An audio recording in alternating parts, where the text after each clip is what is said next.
evening and thanks for joining us. Today, President Biden became the first sitting president to speak during a Sunday service at Atlanta's historic Ebenezer Baptist Church, where Dr. Martin Luther King Jr. once served as pastor.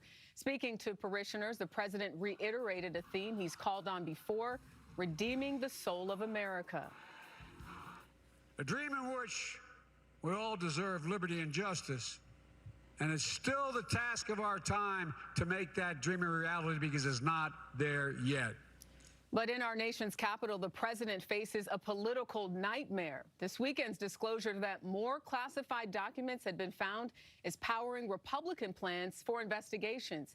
CBS's Skyler Henry is at the White House tonight with the latest developments on that. Skyler, good evening. Hey, Jerika, good evening to you. Well, questions are still swirling here in Washington about the handling or mishandling of classified materials, one day after the White House says 5 more pages were discovered. Any more classified documents? President Joe Biden ignored questions while boarding Air Force One Sunday, as the drumbeat grows louder for him to answer for the classified documents discovered at his Delaware residence. On Saturday, White House attorney Richard Sauber said the additional pages were found on Thursday and given to the Justice Department. The discovery came hours after Attorney General Merrick Garland appointed former U.S. Attorney Robert Hur as special counsel.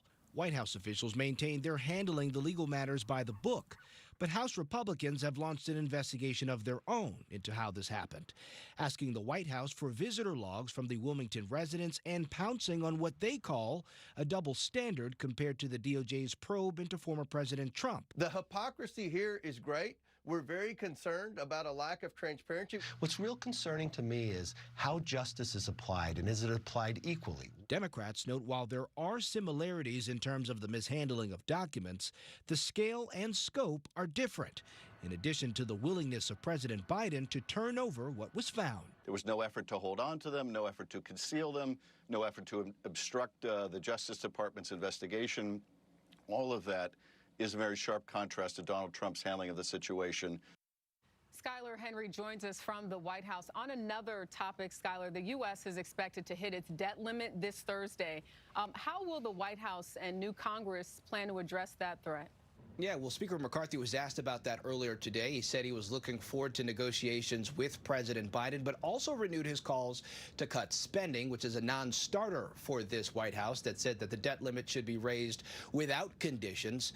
However, the Treasury Department can keep the country afloat until at least the early summer. Jerika. Skyler Henry reporting from the White House. Thank you.